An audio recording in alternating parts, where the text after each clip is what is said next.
the condition of the people, and I want you to notice something about this. Age has nothing to do with it. Look what he says in verse 30. The youth shall faint and be weary, and the young men shall utterly fall. In this passage here, the writer Isaiah is telling us that even young people, even young of age, grow faint. The word faint there in the Hebrew translates tired.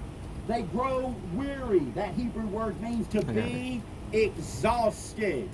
Let me tell you what I've learned about waiting. It can become very tiring, and it can become exhausting.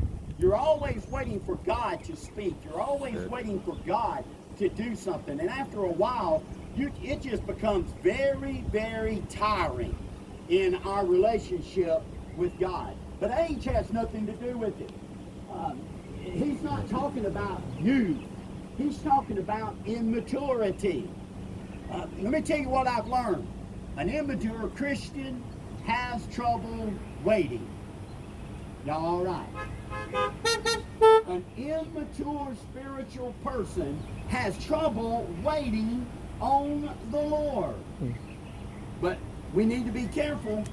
If we are not careful in our immaturity and this tiredness and this exhausting, it will cause us, the Bible says, to fall. That means to totter or to waver.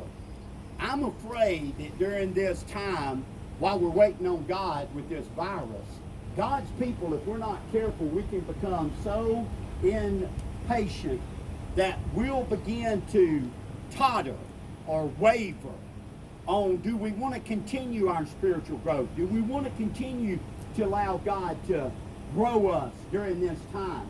We'll begin to totter. We'll begin to kind of wobble. We'll begin to kind of waver. We'll begin to put our Bible down and spend more time doing something else. We'll stop praying. We'll stop looking for opportunities to serve God. Hey, even though we're in a social distancing and they don't want us to be together, I know good and well that not all of us are staying at home on lockdown. I can prove it to you if we just loaded up and drove down to Walmart's or go to Lowe's. Or Bob was telling me that he drove home and the beach was packed with people. And so it's not like everybody is just staying in quarantine and lockdown. There's opportunity for all of us to share when we stop and get gas, or when we're at the grocery store.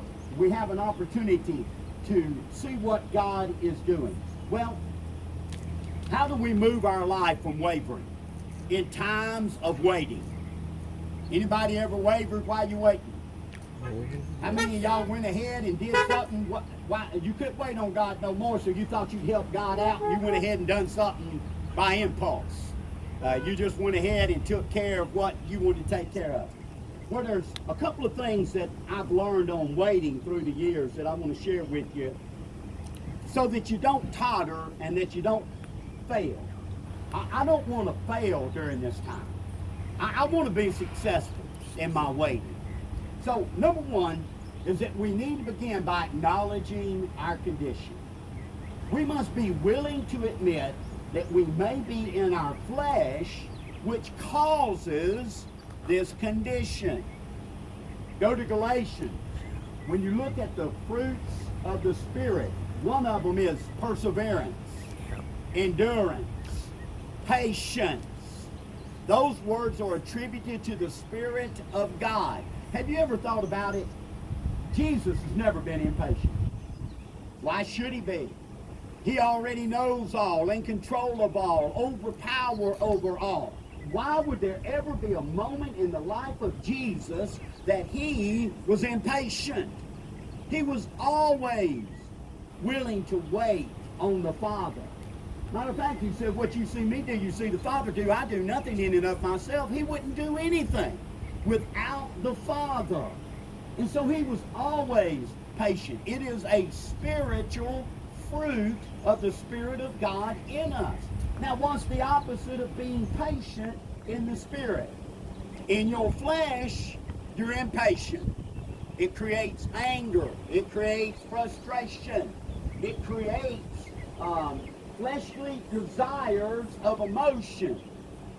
And so what we need to do is begin and say, God, just like I did on the beach that night, I finally threw up my hands and confessed, acknowledged my condition. God, I'm impatient. I want it now. I want an answer now. God, I want you to tell me now what you want to do and what you're going to do in my life. I'm tired of waiting. And the minute I said that, God spoke this passage into my heart and said, okay, now you're ready to hear from me. Now you're ready for me to work on your spiritual condition. What was my spiritual condition? I was in the flesh, but I wanted the rewards of the Spirit. I wanted the fruits of the Spirit. I wanted the Spirit to guide me, but I couldn't do that because I was in my stinking flesh.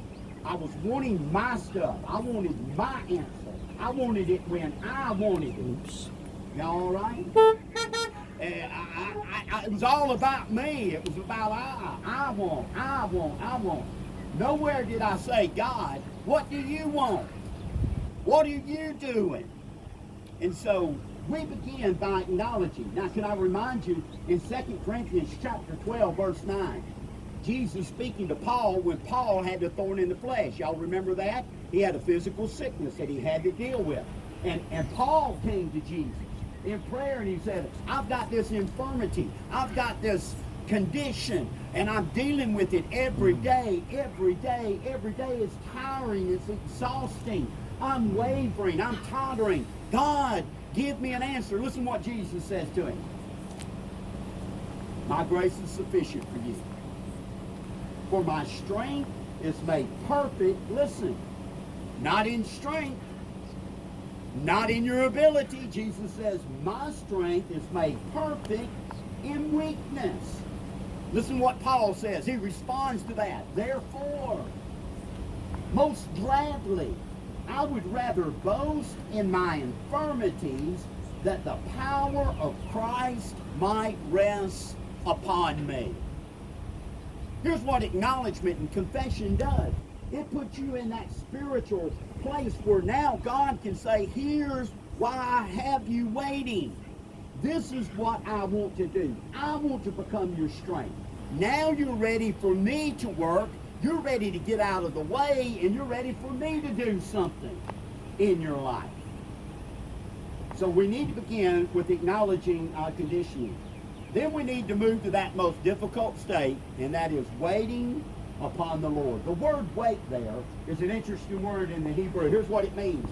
It means to bind together by twisting together. It means to expect. And so here's what God says. Wait upon the Lord. Be bound together with Christ. Be twisted together in Christ. There's two things that I wrote down that should twist us together in our faith to enable us to wait on the Lord. Number one, we need to wait because we know He is a sovereign God. What does that mean? You do know God's got everything. You understand God didn't wake up and say, oh my goodness, there's a virus down there. No, the Bible says nothing happens whether good or bad, whether evil or righteous. Nothing happens unless God enables it or allows it. God has everything under control. He's the sovereign God. He knows what you're going to face and what I'm going to face today before we even got up and drew breath. God knew what He had in store for this day. Our God is sovereign. So now watch this. When I'm waiting on the Lord, if I'm going to stay twisted together with Him, if I'm not going to get unraveled and begin to totter and begin to wobble and begin to waver, I've got to be wrapped in the sovereignty. I've got to be twisted around the sovereignty of our God. He either is in control or He's not. He either knows or He don't. He's either all-powerful or He's not. And so I've got to begin right there and saying, I can wait on God because my God is sovereign.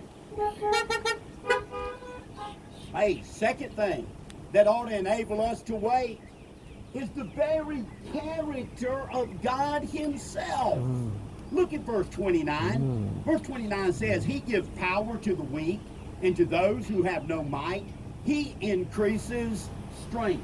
Verse 29 speaks of the grace of God and the love of God, the graciousness of God, to give to those who do not have the strength and power and ability. You and I have nothing apart from Christ. We are nothing apart from Christ. So watch this. In waiting, the two key elements is my waiting because of my knowledge, my faith in a sovereign God, and my faith in the character and nature of that God. He will give me the grace. My grace is sufficient. He will give me the love. He will give me the kindness. He will give me the generosity of God. He will open up heavens and give me all the riches of Christ while I'm waiting. Well, while you're waiting, there's four things that God will do while you wait. Four things God will do while you wait. Number one, he'll give you a newfound strength. Look at verse 31. He says, but those who wait on the Lord.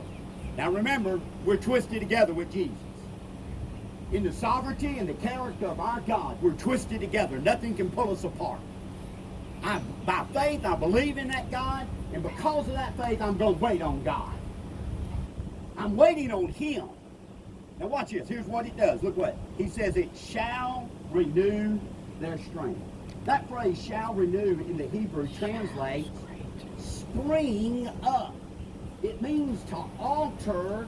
It means to change. And so watch this. When you and I get to a place where we say, God, I'll wait on you. God, I'm going to have faith in the sovereignty of God. I'm going to have faith in the character of God. God, I am waiting on you. In that moment, here's what God does. God begins to bring up and spring up in you a new faith. A new faith. A stronger faith.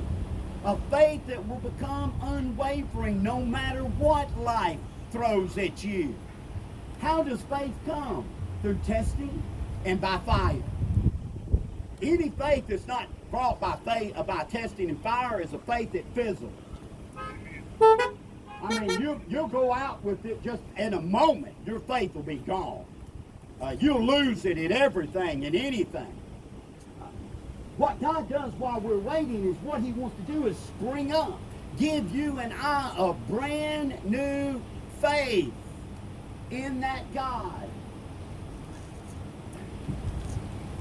It dawned on me the other day, and yesterday when Susan called me on Mike's going home, the first thing I thought of is, Lord, this is a shock. God said it wasn't a shock to me. I'm the one that had his appointed time. I'm the only one that knows your appointed time, Sam. And you can live life. Listen, here's what God said to me. Now, I'm just telling you what God said to me. God said to me, you know, you can be worried about viruses. You can be worried about driving your car. You can be worried about anything. Here's the bottom line. When your time is up, I'm coming to get you.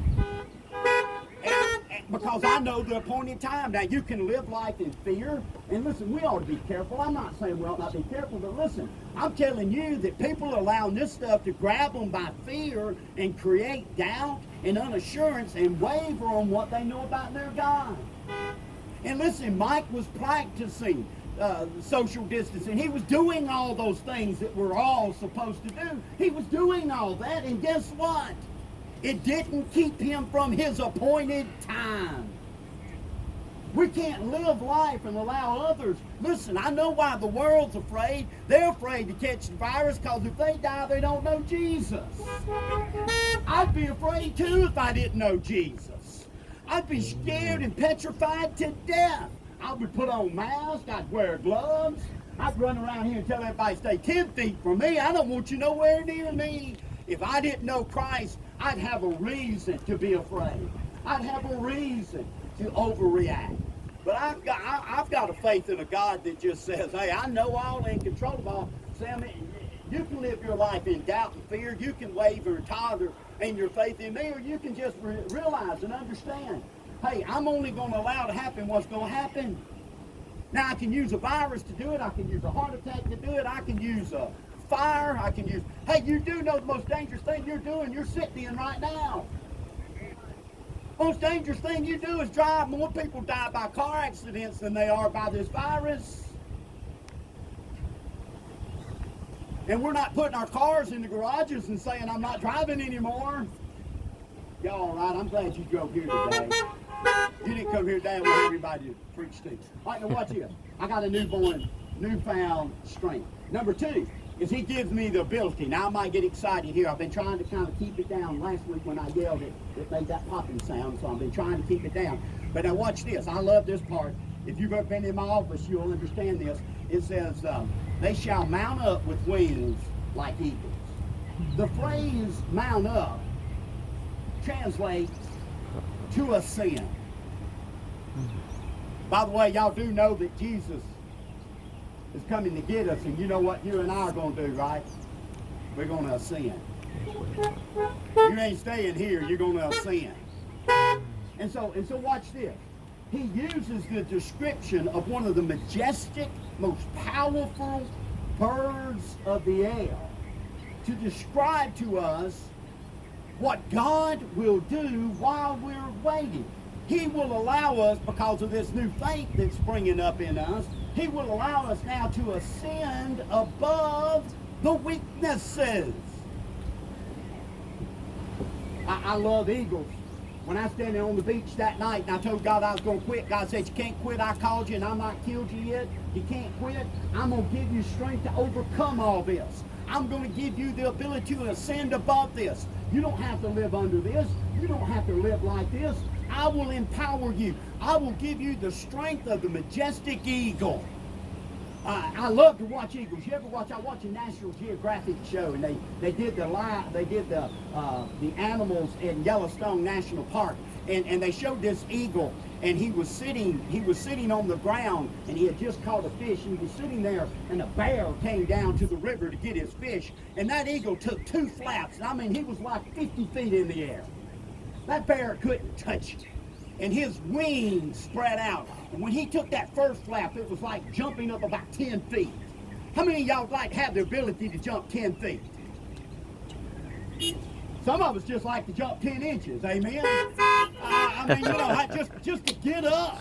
And here's what God says. God says, when you're waiting on me, I'll give you that newfound faith. That newfound faith will enable you to be like the eagle and flap your wings and ascend above the weakness of your faith. That's why eagles mean so much to me. Every time I see the face of an eagle or I see a picture of an eagle, God reminds me, hey son, I give you the power every day to ascend, flap, 2 flaps, and I'm above whatever it is. Y'all all right? Hey, not only this, look at this. I've got to hurry. Look what he says. He says, they shall renew their strength. They shall mount up with wings like eagles. Look at this. They shall run and not be weary. That's an oxymoron. How many of y'all like to run? I'm only running if something's chasing me. And if it's chasing me, all I got to do is outrun you. And once it catches you, I'll be all right. I watch these people all morning. I pass people riding bikes and running.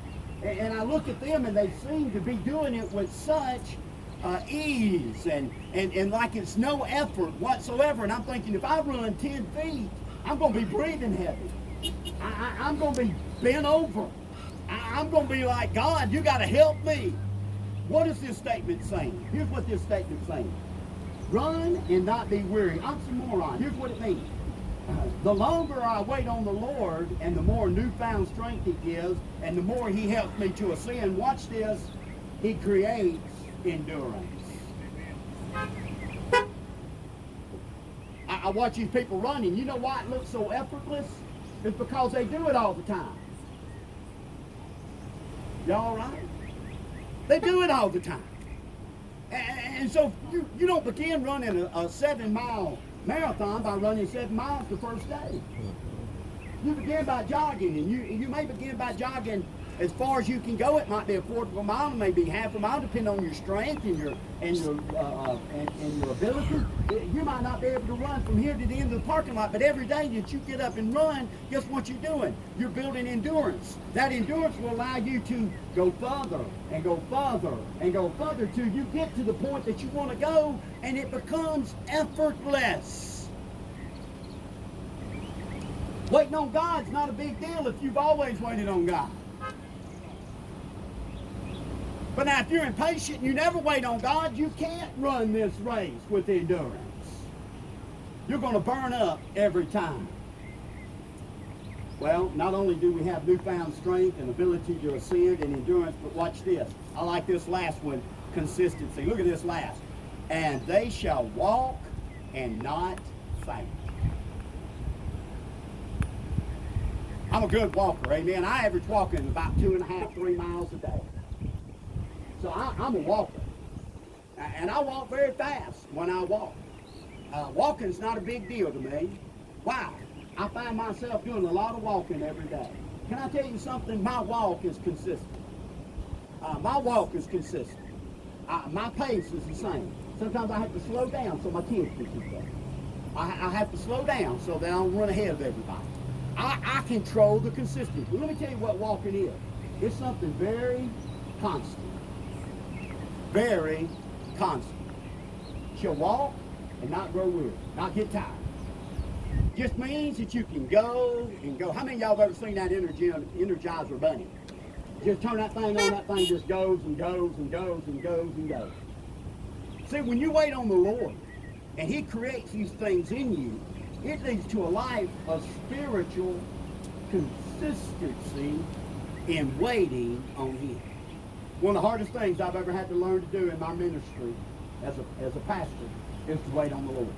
In the early days, man, if I just got after it. I just wanted to do stuff and run around. Man, there's so many things I did in the flesh and so many things I did without the Lord's permission and without the Lord's hand in it. You know, you just go. And you know what I found? I found that a lot of those things, I got weary and tired and I got burnt out on. That's because I was doing them in my own strength. Let me tell you what I know about my own strength. I lack consistency. Yes. One day I'll feel good and I'll do a lot, the next day I don't. Anybody know what I'm talking about?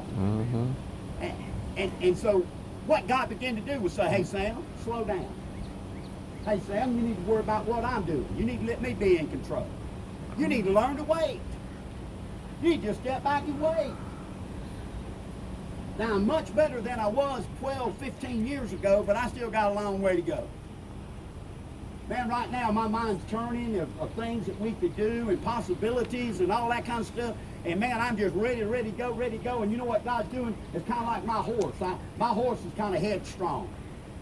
He's got what we call spirit. And when I get on his back and I'm on his back, man, he's got one thing he wants to do. He's got one way he wants to go. He's got one speed he wants to operate, but there's somebody sitting on his back that's in control. And he can only do what I want him to do. I'm pulling the reins. And as I'm riding that horse and I'm training that horse, God tells me every time I get on a horse, God says, now look, here's what I want you to understand. Jesus is riding you, son. And you may want to go way ahead of him. You may not want to run when I tell you to run, but when I put the spur to you, you're going to take off. I'm telling you, Jesus is teaching me you got to have patience. One of the hardest things I can do is wait. But it's the most powerful and it's the greatest thing that God can do in us is create a spirit of waiting. We call it patience. Endurance. Hey, you may be here today and you say, Brother Sam, I've been struggling now. I'm ready for this stuff to be over with.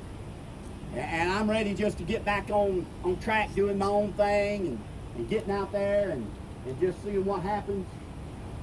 Let me caution you. Let me tell you, this is a good time to learn how to wait upon the Lord. He's in control. He'll tell you when. He'll tell you where. He'll tell you how. He knows exactly who he wants to work and when he wants to work and how he wants to work.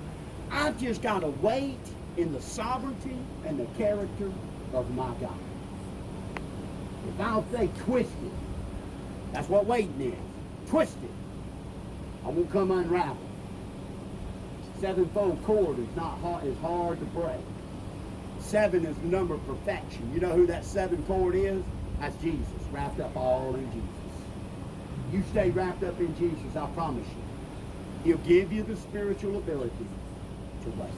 Now you may be here today and you say, Brother Sam, I need Christ in my life. I need that stability. I need that in my life. We want to be able to pray with you. If you're here today and you say, Brother Sam, I found myself being impatient. Would you come and pray for me? Brother Gary's here. I'm here. We'll be glad to come to your car and kneel down and pray with you if you have a need. So we're going to ask God right now to speak to our hearts and speak a word into us in Jesus' name. Let's pray together. Heavenly Father, as we come to you in this time of invitation, speak to our hearts. Reveal to us, Father, our condition. If we've been impatient, Father, allow the Spirit to confront us. Help us to learn how to wait upon the Lord. Maybe someone here today that doesn't know you, Father. I pray that you would bring them to the place of surrender, that they'll give their lives to Jesus. We love you. We thank you for this day. We ask you to speak into hearts and change lives now. In Jesus' name, amen. Right there in your car, if you need us to pray or you need us to come and have a word of prayer with you, if you just raise your hand or blow the horn or let us know, we'll be glad to come over and have prayer.